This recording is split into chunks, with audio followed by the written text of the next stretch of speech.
Welcome back to the Healthy Chicago podcast, where local health professionals and their guests discuss the latest public health issues affecting Chicagoans. Welcome back to the Healthy Chicago podcast. I'm here today with two of my esteemed colleagues, but maybe I should introduce myself first. My name is Sharita Webb. I am the Director of Public Health Operations for the Chicago Department of Public Health Lead Poisoning Prevention Program. Again, my two esteemed colleagues, I will let them introduce themselves, and I'll turn it over to you. Hi, I'm Okotete, one of the lead nursing supervisors with the program. And my name is Tony Burmistrz. I'm a supervising building construction inspector for the program. Thank you. Thank you guys for coming out and talking about all things lead today. I know a lot of people think when we talk about lead, the first thing that comes to mind is what? Lead in water. But we're here to tell you that lead in paint is very much more prevalent for children who have elevated blood levels. Am I correct in saying that? Correct. That's true. Okay. So I will say just that 4 out of 5 homes that we assess have lead poisoning in them. So that's about what, 80% of the homes? 80% of the homes. But if you want more information on what's lead in water, you could definitely visit the leadsafechicago.org website, which is a joint website between Department of Water Management and Chicago Department of Public Health. Or you can also go to the Department of Water Management's website and get more information on that. Now, Patty, we've already kind of broke it down to said lead. What is lead, though? Lead is a naturally occurring soft and malleable metal. It is, PB on the periodic chart for, it's Latin for lead, plumbum, and it's represented by number 82 on the periodic chart. Historically, lead has been found in gasoline, paint, plumbing pipes, etc. So one of the things I did learn before about lead, like why did we put lead in paint? Why did we use lead? Well, one of the things I know when I first started here in 2019, Tony told me that it made the paint brighter. Absolutely. So if you see some of the ads on the side of a building that's very, very old, but they're still vibrant in the paint, that is probably lead paint. Yes. Yeah. So okay. I always thought that was interesting. We still use it on bridges. Really? Quite a bit. Okay. Yeah, that's what gets that vibrant color. Interesting. Well, I know Patty talked about PB, not to be confused with peanut butter and jelly, but it is PB on the periodic table. Now, how does one know that they have lead? Well, a lot of times people don't know they have any lead poisoning, especially if it's a new onset of this exposure. Mm-hmm. But for prolonged exposure to lead in children, you'll see like developmental delays, speech delays, abdominal pain, some constipation, neurologic changes, and irritability. Those are the things that you would see, especially in children. So I know one of the things, we get a lot of phone calls for off of 311 asking, I think my baby has lead poisoning. and we are always like, well, could you tell us, what makes you think that and things like that. One of the things we know is not an onset of symptoms like that. It's only like one way you can confirm that a child is lead poisoned or anyone is lead poisoned, and how would that be? Right, and that is a blood test. Yes. There are 2 different types of blood tests. There's a capillary, which is sometimes called a POC or point of care, where you'd prick your finger like you're doing a glucose test for diabetes if you're testing. Or you'd have an actual puncture into a vein for to measure the amount of lead. The most accurate, though, is the venous puncture. Yes. So we know that there are no safe amounts of lead in the body, none. We know that. Correct. But I know right now in the state of Illinois, there is an amount that they would consider a child or a person to have lead poisoning. So can you tell us what's that so level? Currently the lead levels that we send a case manager out for is 5 micrograms per deciliter or greater. Yes. But starting January the 1st, 2025, that level will drop to 3.5. So we'll initiate a case management case at 3.5 micrograms per deciliter. So just want to maybe put this a little bit in perspective for everyone. So last year in 2023, we opened cases and we had elevated blood lead levels at 5 micrograms per deciliter. And we saw like 788 kids that we know that had a 5 micrograms per deciliter. But there were around 60,000 kids that were tested that fell into the 0 to 4.9. Yeah. So that 3.5 is going to do... it's going to wreak havoc. Yeah. We're going to have a lot more children and families that we would serve, and we will definitely get into that on what we do. Well, we talked about what is lead. We talked about how do you get tested. Let's talk about any ways that we can prevent lead. All right, so prevention, 3 main ways to get lead in your body are through inhalation, ingestion, or dermal absorption, just through the skin. So the dermal absorption, you'd have to be sitting in a vat of lead. It'd take a while. A fact. A big thing Yes. about having the lead out of gasoline is if that gas got on your hand, it would absorb through because that wet would just sit there. So once gasoline was out, the skin absorption is incredibly minimal. The inhalation, it does happen, it can happen, but that's minimal as well. The main way in this city especially that children become lead poisoned is through the ingestion. Yeah. So Yeah. what we want to do is we want to make sure that people know that how to identify lead or what is lead and just use safe practices. So we hold workshops, lead safe work practices workshops, twice a month. We hold one in English and one in Spanish. And anyone is welcome to come to those. All they have to do is call our lead hotline and sign up, 312-747-LEAD or 5323. Yes. And so what we want you to look for, though, as homeowners, is we want you to look for broken paint. So I said that ingestion. So it's not that most kids get lead poisoning from lead paint, right? We already said that. Right. It's not the fact that they're eating those lead chips. Although if you eat a lead chip, lead chip paints, you're going to probably get some lead poisoning. It's going to absorb into your body. Doctors can test for that. They can do an X-ray of the stomach. They'll see the lead chips in your stomach. Yes. So that's known. It's fine lead dust, though, that really leads to that lead poisoning that creates most of our elevated blood lead levels. And it's a continued exposure to it. Yeah. So how do we get that fine lead dust? You have a house, anything built before 1978 usually used lead paint in the house. Yes. Right? So we go out and we test for that. If your house is built before 1978 and you're doing any kind of remediation, you want to use lead-safe work practices. That's something that our workshop teaches. But also, if you're having a contractor do work in this country, the EPA has a standard. It's an RRP standard, so you have to be RRP certified to disturb paint in any building that's pre-1978. Right? So every company should have that. Right. And they should follow those practices. If someone tears down a wall, if you're going to get some kind of construction work done, containment should be up. They should have 6mm poly, so plastic sheets. They should wrap everything they take away in that. They should clean up all the dust. Right? That's if you're getting work done in your house.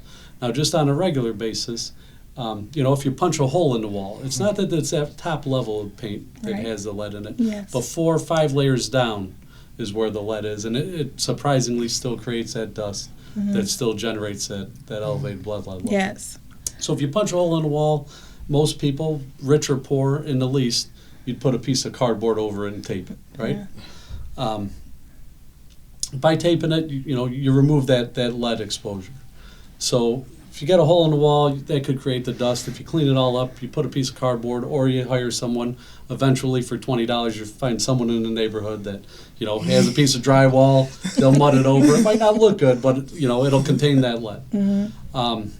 Where we see the majority of the lead dust created is through old windows and doors. Yes. Because though anyone, whether rich or poor, can replace it or, you know, plug that hole, you're not going to replace that window system. And it's those high friction areas that constantly create that dust. So open up a window up and down, that top layer, that's not lead, that second layer is not lead, but that fourth and fifth layer on that window tend to, you know, to just rub away at it. It creates that dust on that windowsill. So if your little boy every morning walks up to the window and that's where he likes to eat his sandwich and wave at the birds, every time he puts that sandwich down on that windowsill and picks it up and eats it, he's just ingesting a little bit of lead, and over time that's going to add up.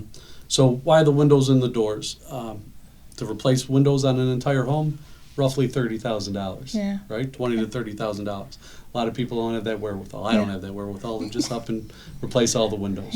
So it does affect, you know, poorer neighborhoods and poorer people more because of that. Socioeconomic, right? Totally socioeconomic. The door jams. Get a hole in your door, you're going to replace that front or back door. Whether you can or can't, you'll put a piece of wood over it. That's no biggie. But eventually, you're going to replace that door. You have the wherewithal to do it. Someone in the neighborhood could do it for free. It's not a lot. It's pulling 3 pins. But that door jam, that is expensive, and you do need a specialty. You have to be specialized. You have to know what you're doing. So those door jams are all old. So though you got a new door and you think, everything's great here, it's just rubbing on that door jam and creating that dust.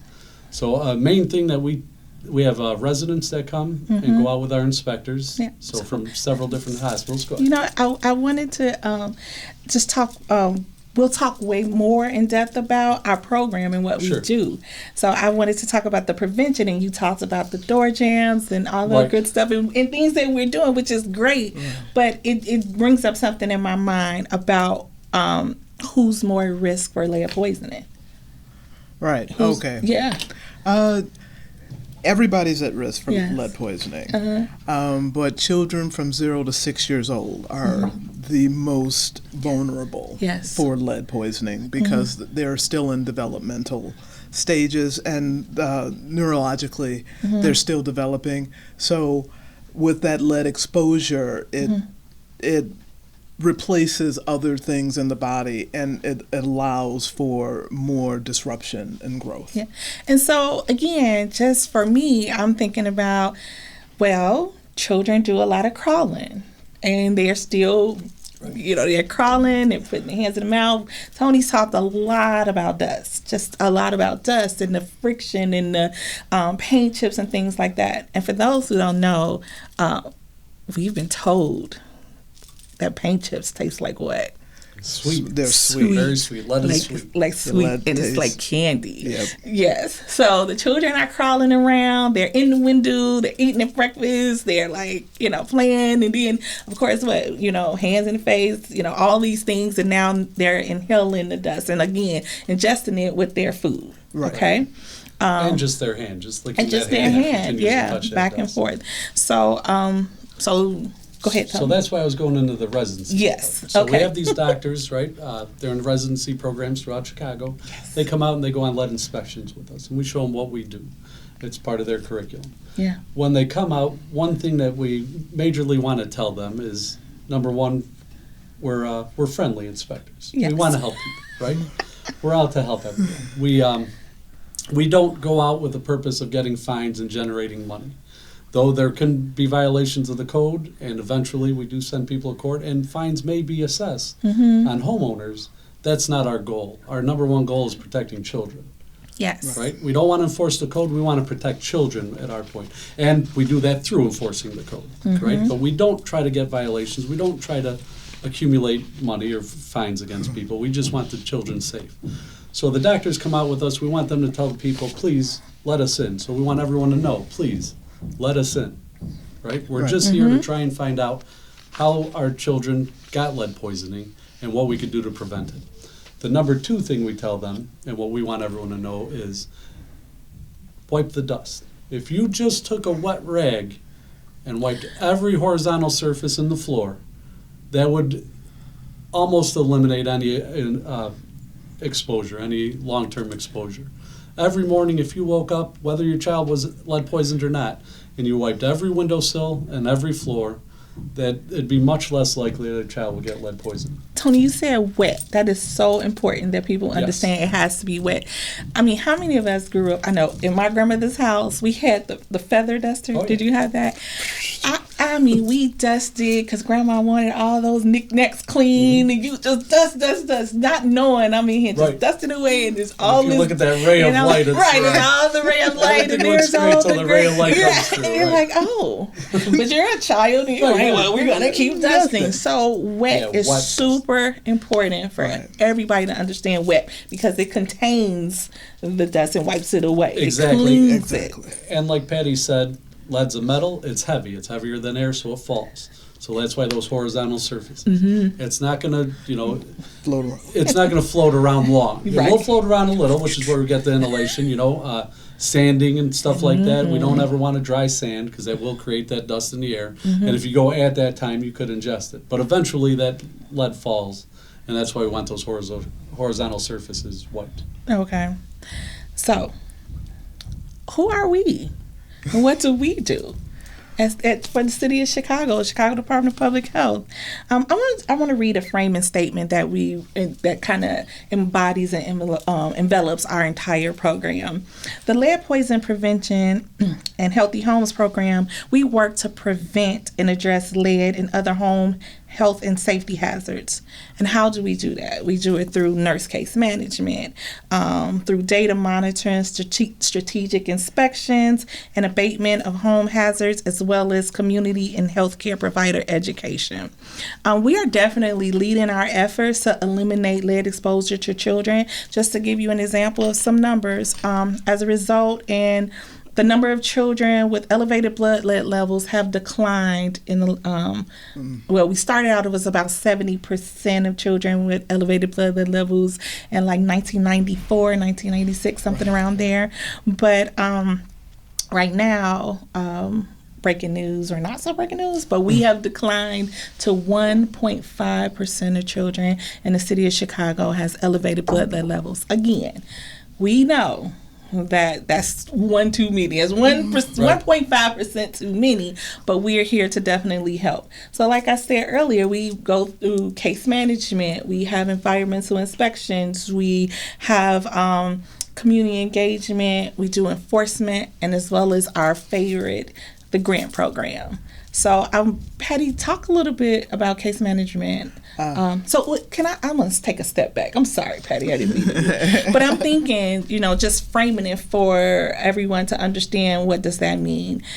Every child or every person in the state of Illinois that has been tested for lead via capillary or venous tests, all the results get sent back to Illinois Department of Public Health. Correct. Right. Illinois Department of Public Health then kind of farms them out through jurisdictions. We're in the city of Chicago, so all of the blood lead tests come to us. Correct. And every day we get something in our database called an alert. And an alert is saying, hey, this person has been tested. And I'll kind of look through it. And then I'm going to turn it over to Patty to go through a little triage what we do when we get these wonderful alerts in the morning. Yes, correct. Every person that is tested for lead, all those results definitely have to go to the state of Illinois. Mm-hmm. The state of Illinois does send it to their delegate agencies. We happen to be one. So we get our alert. Mm-hmm. The alerts are for elevated blood levels of 5 micrograms per deciliter or greater. Mm-hmm. And either they're capillaries or venous. If they're a capillary, then we have to call that family or the provider, the person that authorized that testing, to have that person, that child, retested with the venous. Right. If the venous study comes back and it is also elevated, then we start a case management. Then that's what starts the ball rolling. Yes. Once that happens, case managers go out. Our case managers are nurses, and we have one case manager assistant, And the city of Chicago is broken into 17 community areas. So those 7 people go out and manage those 77 areas. 77, yeah. Once we get that alert and there's a confirmed case via a Venus study, that case manager calls the family, sets up a meeting so that they can interview the family, assess the child, and once that occurs, and sometimes concurrently, the building inspector also goes out and does the management to try to locate the source of the lead. Mm-hmm. Yes, it's true that some lead poisoning does come from food or from practices within the family, or toys or something like that because they're old toys. But a lot of times it is the home, like Tony said. It is those older windows, the door jams, and all these different things. So once the inspector goes out and locates the lead source, then an interim control is in place. So let me get this clear. Our public health nurse twos go out, and they're the case managers of that case. Right. And once they go out, what are they doing in there? They're talking to family? So they ask that the kid the child with the elevated blood level be there. Yes. So that they can assess the child's behavior, see if they're hitting milestones based on age. If there seems to be a little delay, there is the parent is interviewed to say if they agree that there might be a delay. They also do developmental testing. There's a questionnaire that they complete both for fine motor and for cognitive evaluations. And if by chance they fall off, then the kid is then referred for an evaluation. Yes. Right. Okay. So, then I know they talk about education, Right. about what is lead again, because most parents are like, "What is happening? What is lead?" So they kind of give the parents like, "What is lead?" Just kind of doing a visual inspection. Right. But I know at the same time that this is happening because now we've had the alert, and then the nurse case manager is out there or open that case. But at that same time, we have environmental inspections. And can you tell me about what happens with the environmental inspection? The same family. Sure. Yeah, same family, same time. As soon as Patty alerts her nurses, Yes. she alerts us as well. And so Yeah. we assign it to our inspectors. So as soon as our inspectors get it, we call immediately. Right? First day, as soon as it comes, we call because we want to get on top of this. That prolonged exposure could only lead to more developmental delays. The quicker we get the lead out, the quicker the child gets to develop and can grow and have a good chance. So our inspectors call right away. We send letters right away saying, "Hey, please let us in your home." And like I said before, you should let us in your house, right? Yes. And so the difference between us and other departments in the city is we're trying to help, right? It's just helping. Everyone's trying to help. Everyone's trying to keep a code up. The code's there for a reason. But our guys, we're trying to limit the exposure to a child, and everyone could get along with that. Homeowners, people that own large buildings, even there, they understand that. Wait, we don't want to ruin this child's future. Right. We want to help. Yeah. Right? So our inspectors call right away. We send letters. Now, if we get in touch with people, we set an appointment for an initial inspection. Right. We go out and we do those inspections. What do we do at the inspection? Yeah. We go inside. We'll talk to the parents. We'll ask about the other things like Patty was talking about. What are their hobbies? What do they do? What do they do for work? Do they work in construction? Are they a mechanic? Do they do bullet making in the basement? Just things that would traditionally have lead with them. Yeah. Is your husband a plumber? Does he have solder laying all around? Right. A lot of times that'll have lead in it. Does the kid play with it every day, right? Does he play with the bullets? Right. So we ask about those things. We ask about the child, ask where he goes. So all of our inspectors are licensed by the state of Illinois as lead inspectors and risk assessors. Right. So that initial inspection that we do is a risk assessment. We go and we see what are the risks in the home, and they're the lead paint risks to start. Yeah. So we'll go all throughout the house, we'll draw a diagram, we'll sketch the entire house, and we'll try to figure out where the lead is. Now, we can't guess how it is, and though we could maybe lick the wall or take a piece of paint and say, yeah, it's lady sweet, to right? me. Though we might be able to do that, that would put our inspectors at risk, so we don't Right. do that. We have Exactly. machines called X-ray fluorescent machines. Okay. So the XRF machines. And so they, most of our machines have a radioactive source in them. Some of them don't. So they have new technologies now. Yes. We don't have to have a radioactive source. Yes. But what we do is we put these machines, radioactive source or not, and we place it against the wall and we open a shutter. And that energy that shoots out from these machines displaces electrons. And then it's able to read what electrons are displaced and tell us whether positively it is lead or not. Yes. Right? So we calibrate the machines to make sure they're right, and then we use them. So if it is lead, now we make a note of it. Right? Okay. And we only, for our first go through, for our risk assessment, we're only shooting damaged materials, so things that are a risk. So if we see holes in a wall, we'll shoot that wall. It is a risk, right? Right. We shoot it. If it has lead, then we note it, right? We'll make a violation of it. So we'll note it down. If we see a wall and we shoot it 2 times and there's no lead in it, whether it has holes or not, that's not our concern. That's a different concern. But we Right. do discuss that with the property owners. Right. So we'll go all throughout the house. We'll definitely check the windows and doors because, once again, they're those high friction areas. So we check every one of those. We check the walls. And then we figure out exactly where the lead is. The lead right? hazards, yes. So we also ask about other things, like Patty was saying, other forms of getting lead poisoning. So the ingestion, a lot of time Mexican candies have lead in them. Different types of candies have lead in them. Traditional makeups, especially from out of this country. So that deep red and Like a deep coal. black that you get, right? Those makeups a lot of times have lead. Not all the time, but Yeah. a lot of times do, and that's how they get those deep colors, like you were Yeah. saying earlier. The Sharita. vibrant colors. Right, Yeah. those vibrant colors. So we'll check that. We'll also test those. We'll test spices. Yes. So we get a run.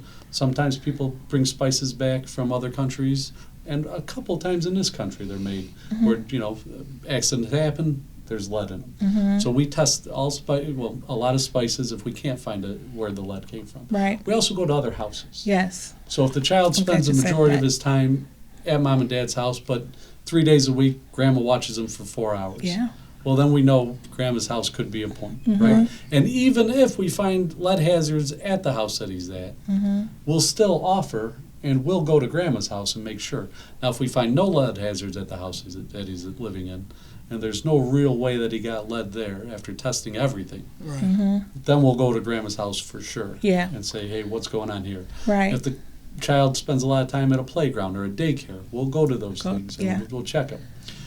Every daycare in the city of Chicago, every new daycare commercial gets licensed. Before that licensing happens, one of our inspectors goes out and she assesses, the property and checks for the paint. Make sure that everything's tight, all the paint's Intact. all well painted and Yeah. intact, and that that's not going to lead to any risk to those children. Yeah. But going back to our inspection, so we go through the house, we try to find lead risk hazards, right? Yeah. So we find the hazards. Now we make a plan. We come up with a mitigation plan. So our inspectors come up with this plan. We say where the lead is and what the minimum that we'll accept to fix the lead, right? And we take in socioeconomic problems. We understand those things. Right. But we also understand we want to help the children, Yes. right? So we'll come up with a mitigation plan, and we may say, your windows are deteriorated. We know this is expensive. They're not so deteriorated that you can't wet, scrape, and paint them. Right. So maybe a homeowner would come take our class and Yeah, learn how to I was do about that, to say learn how the to set up class. containers. Yeah. And if not, maybe we'll make them hire a lead contractor, a licensed lead contractor with the state of Illinois, who are the only people that are allowed to work on lead in the state of Illinois. If it's known lead, they're the only people that can. Yeah. Now, if it's not known lead, like I had said before, you would hire an RRP contractor, which Right. every contractor is supposed to have the certification, but you can request that. So if our inspectors come out, we find that lead, and we have the homeowner. If we say, hey, you could wet, scrape, and paint this, right? Or you could hire a company to wet, scrape, and paint this. A lot of times, although that's what we're saying is the minimum, they'll say, you know what, no. This child's been Right. lead, maybe it's a grandkid or a nephew. I'm not doing that to my nephew. I want that lead gone. So Right. they'll replace the window. We allow them to do that. Then we'll switch our mitigation plan to what they want. But we hold a minimum standard, and we'll go as high as anyone else wants to go to make sure that the kid's safe. I want to talk about that a little bit with both of you. So I just want to kind of bring it back to what are we doing. We had the elevated blood level child. We have the nurse case management is assessing and finding things and working with the family and the doctors and making sure medication adherence is going on. And we also have our lead abatement our lead inspector that's going out, and their main focus is where's the lead? Where are the lead hazards in the home? So now we have this home that have lead hazards, elevated blood lead level program child in there, and now our lead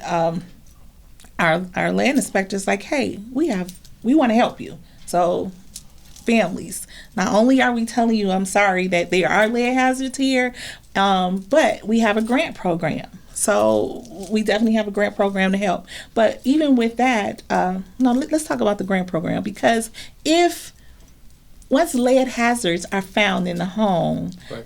the law states now that they need to be mitigated and abated. And there are time limits. So that's where our inspectors work with those homeowners to those time limits and making sure all this work is done and clear. Just a quick note.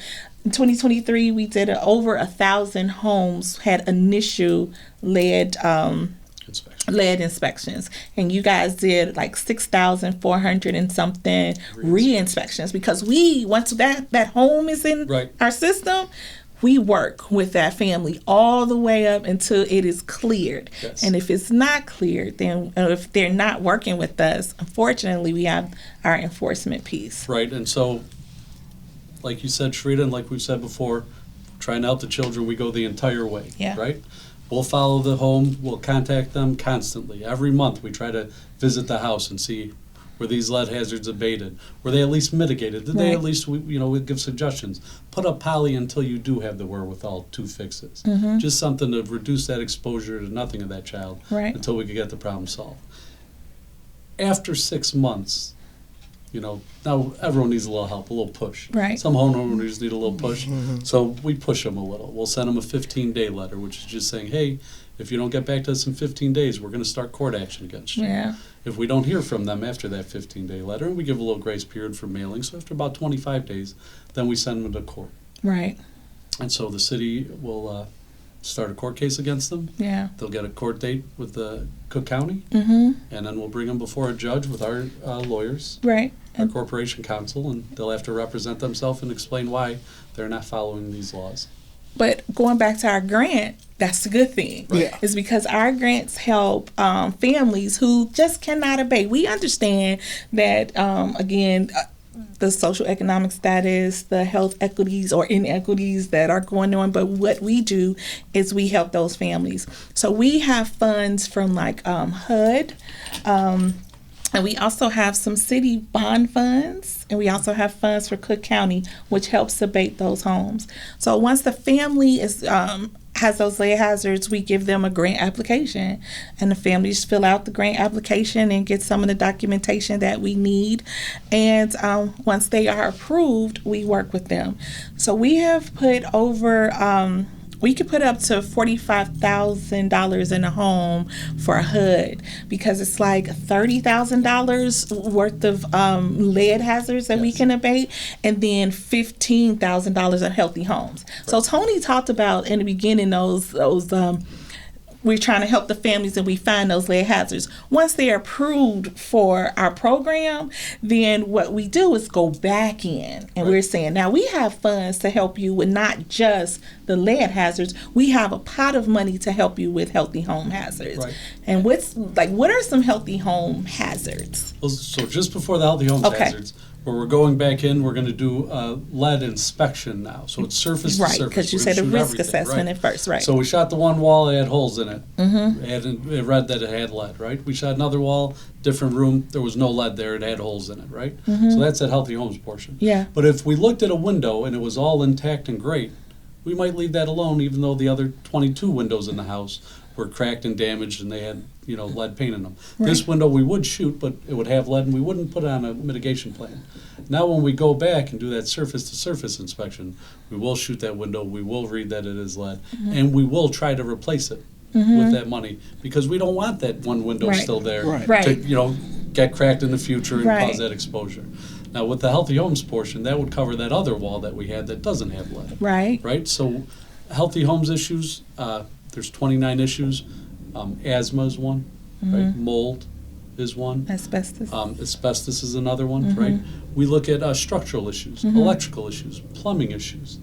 And we're Okay. able to use all of that, to use our grant funds. To get those to fix things. those. So maybe not asthma is the issue, but there's indoor air quality. Well, that's probably what the it is. issue. In, Well, in the healthy homes. Right, In the it's healthy homes. what Yeah. leads to So, it. yeah. Absolutely. So we all, so we do all of those things. We have funding for HUD. We also have funding from a city bond funding. So one of the things I really want to say that we've done is that for income eligibility, we go up to 80% of an average median income for homes for HUD. But what we've done in the city is that we've gotten more funding, and we are able to go up to 140% AMI for average median income. Yes. And we did that because we were noticing that people were like at 82% or even 90%, and they still just couldn't afford it. And again, we're here to help. We're here to prevent, so we're able to do more things. We also do pregnant, if someone's pregnant, we like to go into their homes, especially if they already approved for our grant, and we'll go ahead and make that home healthy for them utilizing our HUD funding or our other funding. And we do community engagement. Yes. And guess what? We're here to talk about a huge, huge, huge community engagement event that everybody needs to come out and see. It will be September 24th at Malcolm X College. We're having our lead poison prevention conference. Yay! We're so excited about having this conference because when we think about it, a lot of people don't understand lead. Right. And they don't, some people, we even say, oh my God, I didn't even know lead was still existed. But yes, our theme is called Safe Spaces, creating a lead-free and healthy home environment for all, for everyone. We have some really great presentations happening. Nice exhibits will go on. Our land inspectors will have a demo room where you can look and see, can you spot the lead hazards? Right. We're looking to have a room that says the city that works. We're inviting Department of Housing and Department of Water Management to come in and talk about it's the city that works. Right. And we have some of our presentations are preventive lead abatement programs. We have asthma and lead, which is something that you talked about. We're going to have a healthy homes presentation as well. We're really excited about it. It's going to be September 24th. Oh my goodness. I can't think of the link. I cannot think of the link right now. Is it on here? Well, definitely you can go to the Chicago Department of Public Health Lead Poison Prevention Conference, and it pulls up. And at that website, there is a link that you can definitely submit your registration, and we would love to see you all there. All families, all physicians, early learning centers. We're making a plea for you guys to definitely come out and be a part of our lead poison prevention conference. Yeah, that's true. That's we have the 3 tracks. Yes, 3 tracks. So we're doing some early learning. Right, we're concentrating on healthcare, the environmental piece, yes. And early learning. So for the physicians and some nurses, we will be offering some CEs through ICAP. Through Illinois chapter of American Academy of Pediatrics, which is one of our partners, our delegate agency in this process. So, I hope that we reached everyone. I think so. Yeah. I think we got our point across. We did. Definitely. Any questions, you could call 312-747-LED, which is 5323. And feel free to call, ask for any of us, and we'll discuss any issues that you have. Okay. Yeah. Thank you. And that's our show. Thanks for joining us today. Don't forget to rate and subscribe wherever you find podcasts. I'm Dr. Bora, and we'll see you next time.